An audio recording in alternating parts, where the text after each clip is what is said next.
The third floor of Dunmore Veterans Medical Center was the kind of quiet that had teeth.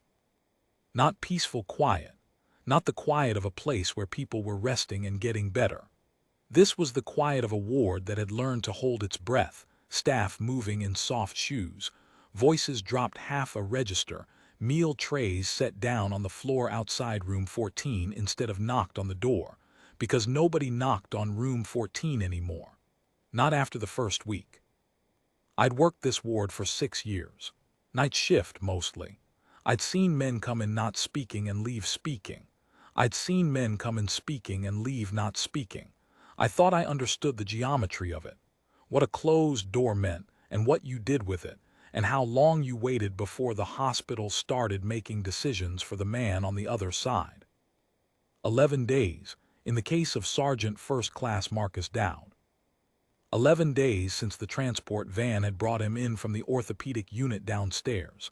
Left knee reconstructed, right shoulder rehabbed to 60%. A cluster of shrapnel scars along his left side that the intake notes described in the clipped shorthand of people who'd stopped being surprised by such things. He was 34 years old. He'd done 3 tours. He had a sister in Harrisburg who had called the ward desk twice a day for the first week and once a day since. And I was the one who kept telling her that her brother was stable, that stable was good, that stable meant time. He didn't speak to the nurses. He didn't speak to the aides. He didn't speak to the chaplain, who was a good man and had a gift for this kind of patients, and had stood outside room 14 for 40 minutes on a Tuesday without saying anything, just existing near the door, the way Father Garrity did, and had finally walked back to the station and said, quietly, that he'd come back tomorrow. He came back tomorrow, and the day after that. Dowd didn't speak to him either. He ate, we knew that much. The trays we left on the floor came back scraped clean. He showered. The room was orderly when the aide slipped in during the 1 20-minute window each day when Dowd walked the length of the corridor and back. The slow, deliberate walk of a man whose knee was still arguing with him, his eyes level, not meeting anyone's. He'd nod at me sometimes, those walks, just barely.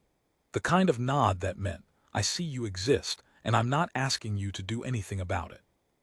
Charge nurse Patricia Holt had run this ward for 11 years, and she was not a cruel woman. I want to be accurate about that. She was a precise woman, and a tired one, and she had a board to answer to, and a staffing ratio that didn't account for one room becoming a black hole that swallowed nursing hours without producing anything the board could measure. She'd cycled 4 nurses through room 14 in 11 days. 2 had left discouraged. 1 had left in tears, which wasn't fair to her, because she'd done nothing wrong. The 4th had been reassigned to the surgical recovery floor at her own request. Holt's solution to the new hire was the same as every other problem on the ward: documentation. Assign, observe, record, escalate if necessary. She hadn't expected Caloris to ask. I was at the supply alcove when it happened, or rather, at the cart outside the alcove, because the overnight census had come in short, and I was covering linen as well as my regular checks. Holt was at the station. Caloris was on her 2nd week, day shifts mostly, picking up an overnight because Fernandez had called out with his back. She was young. I'd have put her in her late 20s, with a quiet face and the kind of economy of movement that you noticed without being able to say exactly why. She didn't bustle, she didn't narrate. She came on shift, read the board, and went to work. She'd paused at the board for a long moment when she came in. I watched her eyes go to room 14. Then she'd gone to find Holt. I didn't hear all of it, I heard enough. I'd like to try room 14 tonight. Holt didn't look up from the medication reconciliation she was doing. He doesn't want anyone in room 14. I know, I'd still like to try. Holt set her pen down. That was a bad sign. Holt setting her pen down meant the conversation was costing her something she didn't want to spend. Ms. Reese. She kept her voice even, professional. The particular even professional of a woman who had learned that raising her voice cost twice as much in a ward this quiet. We have protocols for patients who decline contact. We are following those protocols. We are giving him time, and we are providing for his basic needs. and we are not agitating him further by sending in a nurse he hasn't met who thinks a fresh face will accomplish what 4 experienced staff could not. One of the aides, Rivera, was restocking by the wall. He'd stopped restocking. "I'm not going to go in the room," Calla said. "I'd just like to be on the hallway near his door, on the linen cart. I'll take that assignment." "You'll take the linen cart?" "If that's what you need me to do on this shift, yes." Holt looked at her for a long moment. Then she picked up her pen. "The linen cart," she said, "is in the supply alcove. You're welcome to it." That was it. No argument, no counteroffer. Holt had dismissed her without raising her voice, and Calla had let herself be dismissed. Rivera went back to restocking. The station returned to its low electronic hum. I watched Calla walk to the supply alcove and take the linen cart. She worked the hallway like she meant it, changed pillow covers on the linen rack by the elevator, restocked the blanket shelf by the fire door. Slow, methodical, the way someone works who is not performing work but doing it. She did rooms 7 through 12 first, dropping folded blankets in the wall slots outside each door. Then she moved to 13. Then she stopped the cart outside 14. She didn't knock. She didn't speak. She stood there for a moment with a folded blanket in her arms, and then she hummed. 8 bars. I couldn't have told you the time signature. Something with a long, low opening phrase and then a rise in the 3rd bar, not a melody I recognized, not a hymn, not anything from the radio. Just a tune. The kind of thing you might hum to yourself while you worked, except she wasn't humming to herself. She was humming at the door. She stopped. The corridor was empty. I was in the alcove entrance, 10 feet behind her, and I did not move. Silence for 3 full seconds. Then I heard the latch. Not the door swinging open, just the latch. The small hard click of a mechanism releasing, which on a ward this quiet was as loud as a starter pistol. The door moved inward 1 inch, 2, 6. Marcus Dowd stood in the gap. He was in his hospital gown, barefoot on the linoleum, and he had the posture of a man whose body had spent so many years defaulting to parade, rest, that it did so even now. Even wrecked and reconstructed and standing on a bad knee at 2 in the morning. He looked at Calla Reese. She looked back at him. He said, "Arya." Not a question, a word that landed in the corridor like a dropped stone. She said, "Hey, Sergeant." That was it. That was the whole conversation for a moment. A man in a doorway and a woman with a blanket and a word between them that meant something I wasn't clear to know. Whatever it was, it changed the geometry of his face. The careful blankness he wore on his corridor walks, the face that said, "I see you exist, and I'm not asking you to do anything about it," that face was gone. What was under it was complicated, and I am not the man to catalog it.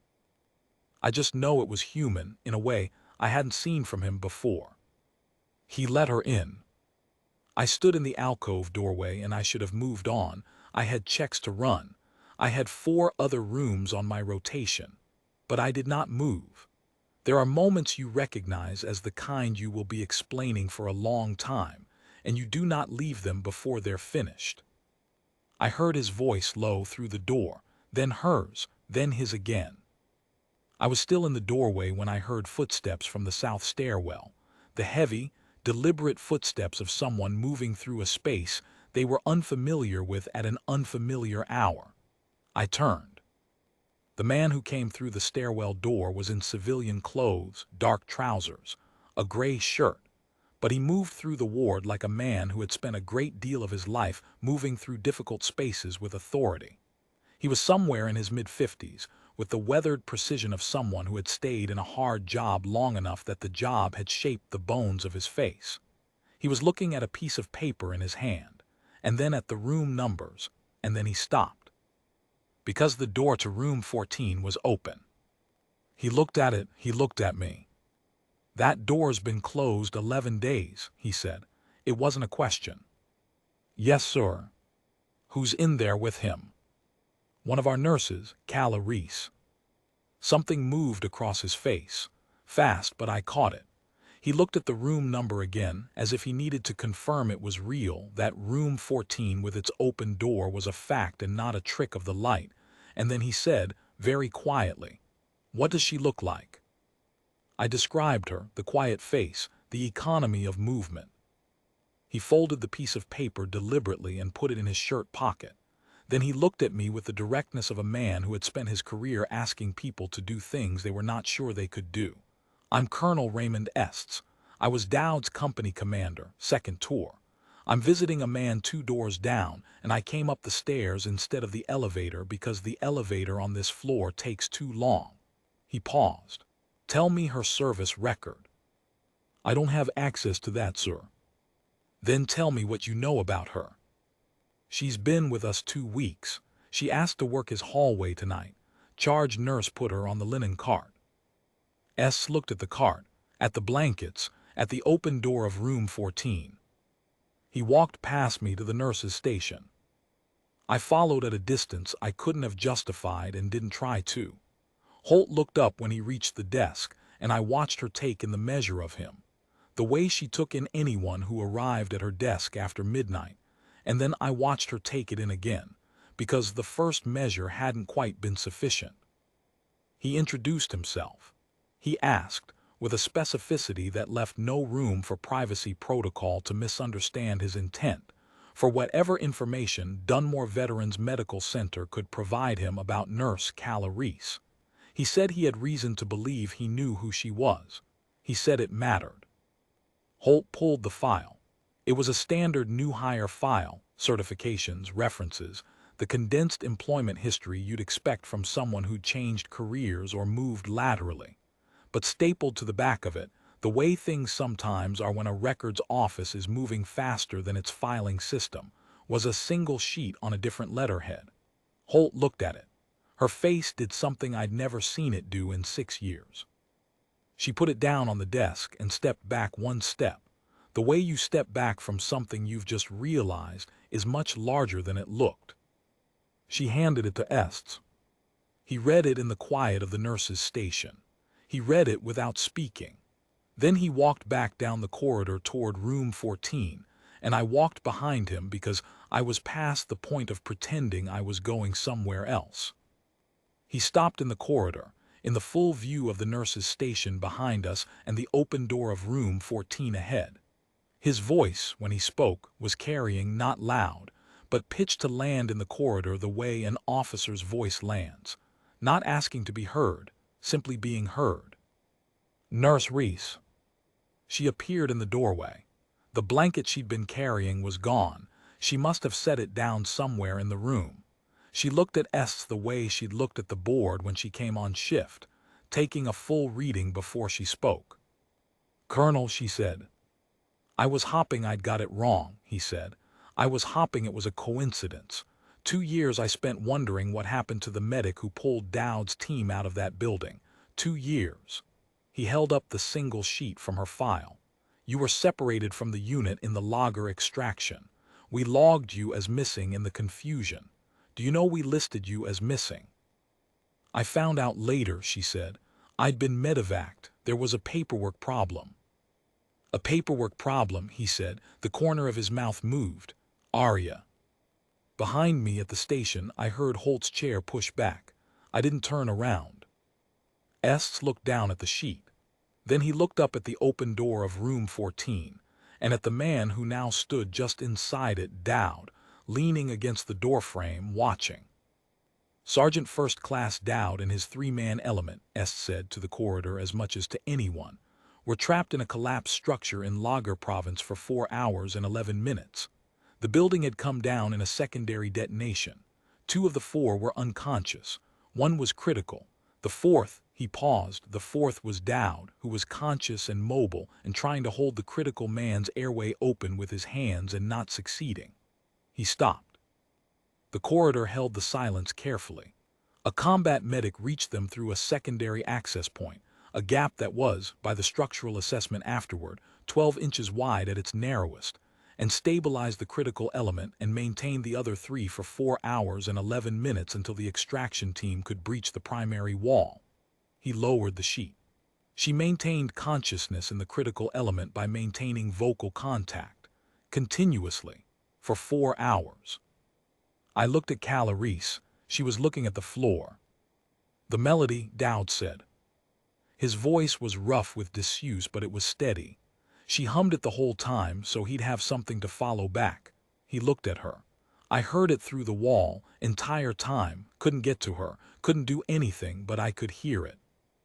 The corridor was absolutely silent. "She was awarded the Soldier's Medal," Est said, "and recommended for the Bronze Star with Valor device, records pending at time of separation.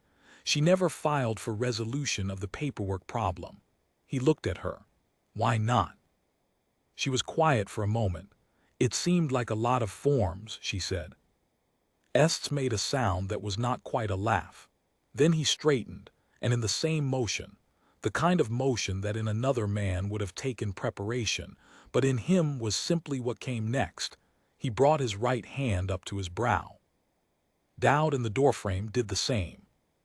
2 men, one in civilian clothes and one in a hospital gown, standing at attention in the corridor of Dunmore Veterans Medical Center's 3rd floor at 14 minutes past 2 in the morning, their right hands raised toward a woman holding a linen cart who was looking at the floor, and not at either of them. I looked back at the nurse's station. Patricia Holt was standing in the full light of the station, her hands at her sides, the single sheet of paper on the desk in front of her. She was not looking at her charts. She was not looking at her pen. She was watching the corridor with the expression of a woman who had just recalculated something she'd thought was settled. Clarice looked up, finally, from the floor. She looked at Dowd. She looked at the raised hand. She looked at his face, not the 11-day face, not the corridor face, not the careful blankness, and something in her own face shifted, the way a door shifts when a latch releases. Then she said, the same voice she'd used asking for the linen cart, "At ease, Sergeant. You need to be off that knee." Dowd lowered his hand. He didn't argue. He stepped back into the room. She followed him in. The door stayed open. Est lowered his own hand slowly. He stood in the corridor for a moment, looking at the open door. Then he looked at me. "She asked for the linen cart," I said. I wasn't sure why I said it. He nodded once, as if that explained something about the world that he'd spent a long time trying to work out. Then he walked back toward the south stairwell, and I stood alone in the corridor of the 3rd floor of Dunmore Veterans Medical Center, with the soft sound of a woman's voice coming through an open door, and the long quiet of a ward that had finally, after 11 days, remembered how to breathe. I've worked nights for 6 years. I've seen a lot of what a closed door means. I had not, until that night, seen what it means when one opens.